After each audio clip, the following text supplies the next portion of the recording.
मैं जल्दी से वहां से निकलने के लिए उठा, लेकिन अपू ने मुझे रोकते हुए कहा, मैंने ये नहीं कहा कि तुम ऐसे ही बड़े हो गए हो। अपू ने प्यार से मुझे उठाया, बिस्तर पर ले गया, कंबल से ढांप कर मेरे साथ लेट गया। मैं बहुत शर्मिंदा हुआ, सोच रहा था कि आगे क्या करना है, लेकिन तब तक अबू अपना काम शुरू कर चुके थे। मैंने बार बार कहा, अब्बा, मैं आपकी बेटी हूँ, मेरा एक छोटा खानदान है, मेरी माँ और अबू लकड़ी का काम करते हैं, मैं इसकी दुकान भी चलाता हूँ, इसी वजह से हमारे घर में सब कुछ है। मेरा घर गांव में है। आप कह सकते हैं कि हर लड़का मुझसे प्यार करता है। मैं बहुत खूबसूरत और नाजुक लड़की हूँ, लेकिन मैं जितनी खूबसूरत हूँ, मैं रात को अकेले सोते हुए डरता हूँ। मैं माँ के साथ इसके कमरे में क्यों सोता हूँ कि अब हमारी बेटी बड़ी हो गई है। मुझे शर्मिंदगी महसूस हुई। वो दिसंबर की लंबी 7 रातें थीं। मेरे चचा और भाई मेरी कजिन की शादी में गए हुए थे। मेरे वालिद मेरे पास सो रहे थे। मैं चचा के बगैर सो नहीं सकता था और मुझे बहुत सर्दी लग रही थी। मैं सर्दी को कम करने और कमरे को गर्म करने के लिए हीटर ऑन करने का सोच रहा था, तो मैं माचिस लेने किचन में गया। मैंने इसे ऑन कर दिया, लेकिन बदकिस्मती से माचिस उठाते हुए चटनी का बर्तन मुझ पर गिरा, जिससे मेरे कपड़ों पर चटनी फैल गई। मैं गुस्से में था। पहले ही बहुत सर्दी थी और मेरे कपड़ों पर चटनी छलक रही थी। मैं नाक आवाज वापस कमरे में आया, हीटर ऑन किया और अपने कपड़े खुश्क करने लगा, लेकिन मेरे जिस्म पर चटनी लग गई थी, जिसने मुझे बहुत उलझन में डाल दिया था। मैंने हीटर पर पानी गर्म किया और नहाने चला गया। जब मैं फारग हुआ तो मुझे याद आया कि मैं दूसरे कपड़े लाना भूल गया था। अब मैं दोबारा वही चटनी वाले कपड़े नहीं पहन सकता था, तो मैं बाथरूम से बाहर आया। तब तक कमरा गर्म हो चुका था और मुझे वाकई नहाने की जरूरत नहीं थी। जैसे ही मैंने इसे छुआ, मैंने महसूस किया कि मैं अभी गुस्ल करके इसके पास बैठ गया हूं। लेकिन अनाक शोर, अब क्या फायदा है।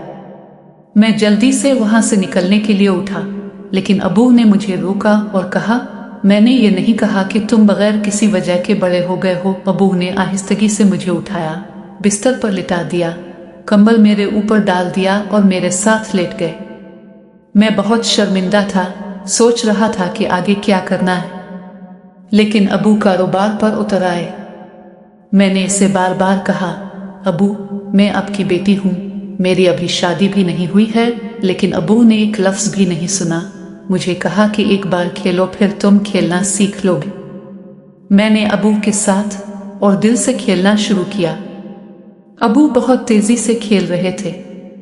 वो एक तजर्बाकार खिलाड़ी था, लेकिन मैंने इससे पहले कभी ऐसा खेल नहीं खेला था, तो मैं नाकाबिल यकीन हद तक थका हुआ था। अबू जब खेलते खेलते थक गए तो मैंने भी 2-3 बार ऐसा किया, लेकिन पता ही नहीं चला कि कब मेरा भाई घर आया और अबू और मुझे घर के काम करते देख रहा था। अबू भी थकन से सो गए और मैं भी।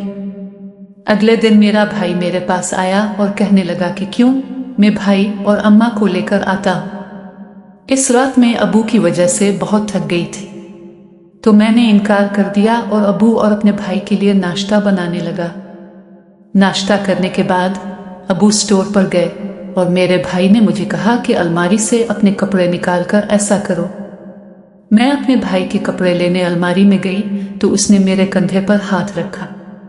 मैंने पूछा, ये क्या कर रहे हो? उसने कहा, मैं कल रात घर आया और घर के सारे काम देखे जो तुमने अबू को करवाए थे। ये सब सुनकर मैं घबरा गया। मैंने सोचा कि अगर मेरे भाई ने उम्मी को बताया तो वो मुझे और अबू को कभी मुआफ नहीं करेंगे। मुझे परेशान देखकर मेरे भाई ने कहा कि मैं किसी को नहीं बताऊंगा, लेकिन एक शर्त पर। काश तुम मेरे लिए भी ऐसा ही कर सकते। रात को मेरे कमरे में सोना, मां के नहीं। भाई की बातें सुनकर मैं बहुत परेशान हुआ, लेकिन मेरे पास मानने के सिवा कोई चारा नहीं था।